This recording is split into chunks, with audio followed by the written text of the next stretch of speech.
Hello my amazing people, welcome back again to my YouTube channel. And I greet you all according to your time. Good morning, good afternoon, good evening.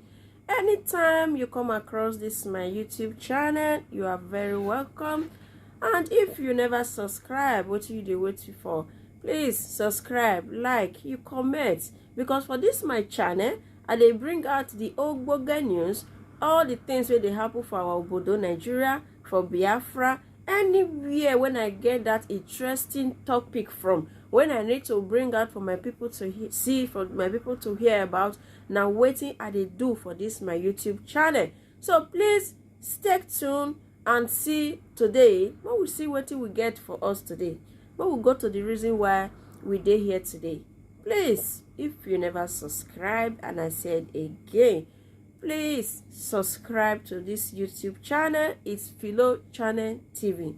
Please do not fail to subscribe. So now let's go to the reason why we are here today. Let's go. Well, I think I've done my bit. I've seen myself again and again playing the role of a Nostradamus, the man who saw tomorrow. I bear my minds when I see issues unfolding. I write my columns, 6 columns every week. That was how I wrote this particular one. I titled it The Banana Peel, under the APC's rickety chair on the back page of this day of Saturday. I said so because it is usually very difficult, very rare, to see the Supreme Court having a split decision of 4-3 coming about the same time, all revolving around the issue of extradition to extradite, to take a person from one country to another. I think we have to quickly look at it, even historically. It didn't just start today. It started from Ramses III in the Bible, when the Treaty of Peace with the Hittite came up in the Bible. You will see it there. And remember that Nigeria has extradition treaty signed with America as far back as 1931 and became operational in 1935. I remember that in the case of Sunday Igboho, there is the extradition treaty between Nigeria, Ghana, Togo, and Republic of Benin of 1984. And don't forget that when America is demanding for Abakari, I had people say, oh, the FBI can now arrest Abakari. No, you cannot do that. FBI, Nigeria is a sovereign country for crying out loud, no matter how down the doldrums we have become. FBI cannot simply come here and pick up Abakari. You must go through the extradition process. And the extradition process is as established or as analyzed or as espoused in the Extradition Act of the Laws of the Federation of Nigeria 2004. And you have to look at sections, especially sections 2, 4, 5, 6, 7, and 8 and 9 of the Extradition Act. And again, let me again quickly say, this is not the first time we're having a case of extradition. In 1963, Chief Anthony Nahoro was being looked for by the federal government of Alhaji Tafawa Balewa. They said he had committed treason or treasonable felony with Chief Obafemi Awolowo and others. Chief Nahoro found his way to London through Ghana. He ran away. So the Labour Party, with their new head, Harold Wilson, made it a big deal with some members of the Tories joining them and using the media very heavily to clamor that Nahoro be not extradited to Nigeria.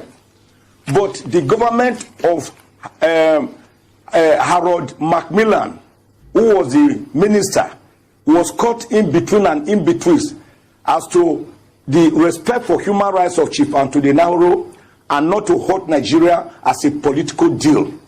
But at the end of the day, Enahoro was extradited to Nigeria, and he was tried and jailed for 15 years. It was the Gowon regime that released him, and Chief Obafemi Awolowo, and put them in key positions in the government so as to drive the country's progress. So extradition, therefore, did not start today. But in going through extradition, the Attorney General of the country has a crucial role to play under the Extradition Act. He and a magistrate, or under Section 251 of the Constitution, a judge of a federal high court. The country requesting for extradition, like the US, must make a formal request through its consular here or its representative here that we want this man back in our country. It must be a formal writing. They must attach a warrant of arrest from their home country attaching to that request. Or if the person had been jailed, a certificate of conviction that such a person they want extradited had already been convicted in their own country. That is why they want him to come and serve his sentence. Then the Attorney General will look at the papers, whether there's enough evidence for that person to be extradited. If he is satisfied, he goes before a magistrate and presents the papers. The magistrate or judge looks at the papers critically to know whether the offense is a felony, it's not a trivial offense, whether it is an extraditable offense, or whether, because under Section 3 of the Extradition Act, if he finds that the offense the person is being accused of is of a political nature, or that the person is being persecuted for his political beliefs or religious belief or because of his race, then he can refuse the extradition, and the matter will die there. Extradition, therefore, is not something that you start today and finish tomorrow. It is labyrinthine. That was why Senator Buruji Kashamu, for more than 6 years, could not be extradited, because his lawyers had to go to court to enforce his right. Question: what are those offenses for which extradition can be required? Such offenses are like money laundering, advance fees, fee fraud, treason, serious offenses, but certainly not offenses, for example, like when you are asking for self-determination of your people, which is recognized by Article 1 of the United Nations Declaration of Human Rights of 1948, and also recognized by Article 20 of the African Charter on Human and People's Rights. Well, and you cannot be extraditing a person, for example, like Sunday Igboho, if he has run to Republic of Benin to seek asylum, which is recognized by Article 12 of the African Charter of Human and People's Rights.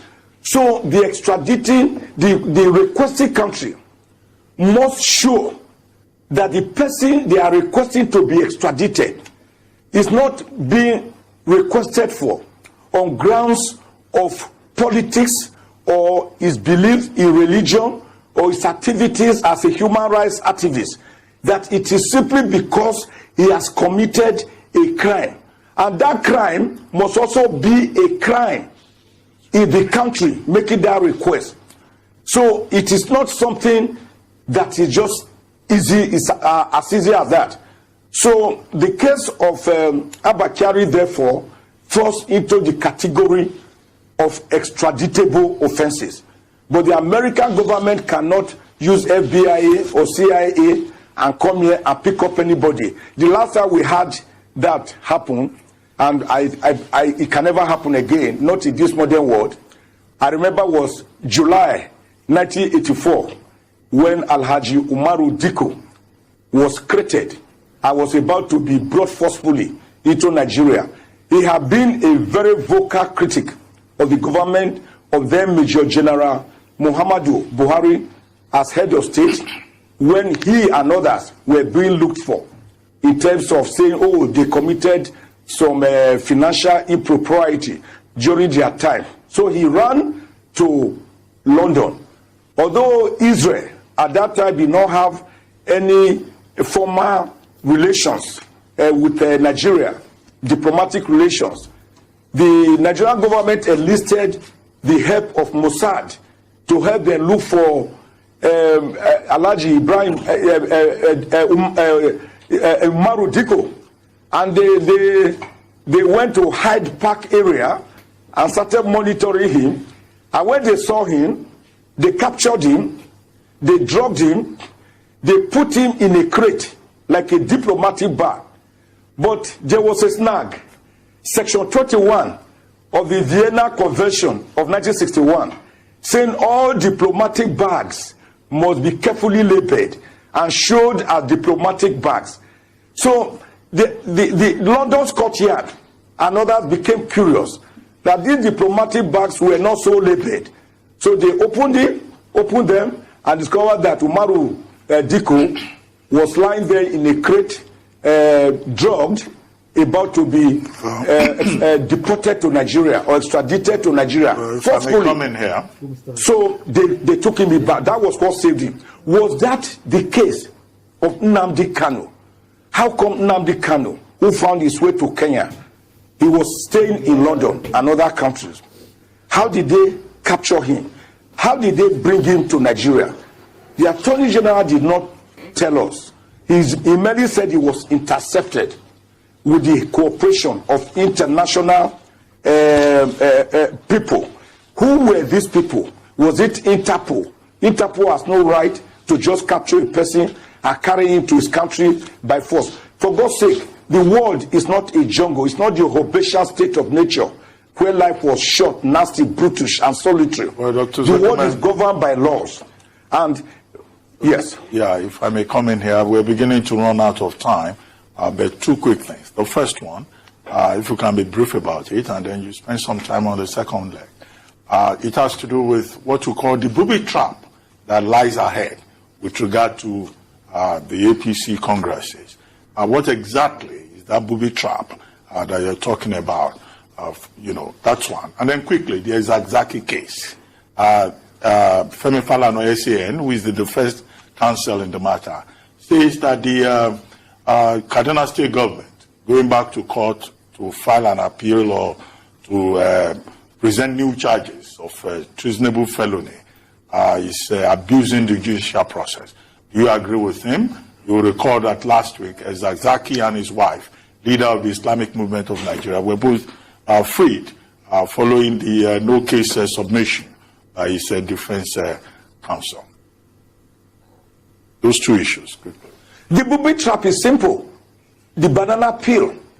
Buni acting in dual capacity as governor of Yobe State, which is executive, and as the chairman, caretaker, and extraordinary convention planning committee of the APC, which is also executive.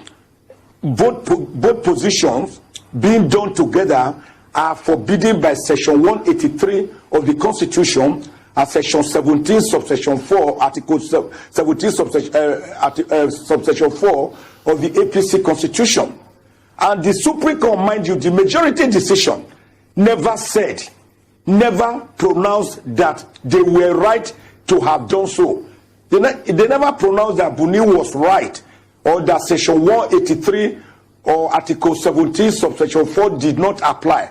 They merely based the judgment mostly on the fact that Buni, the center of the case, ought to have been joined as a party. And not being so joined, it means that Akeredolu must have it. So that is the booby trap. It means that those people who are aggrieved by APC convention, the various conventions or what do you call it that were held yesterday, the various primaries or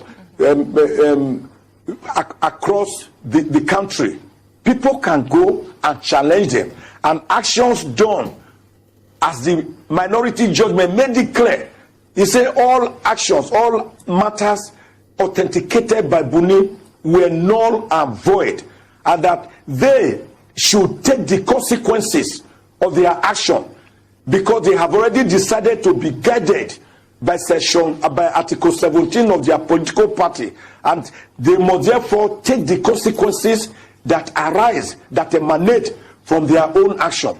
The minority judgment of 3, very lucid, very cerebral, was very clear about this. That is the banana peel. That is what I see as the problem that lies ahead. How they get over it, like we always say, time shall tell.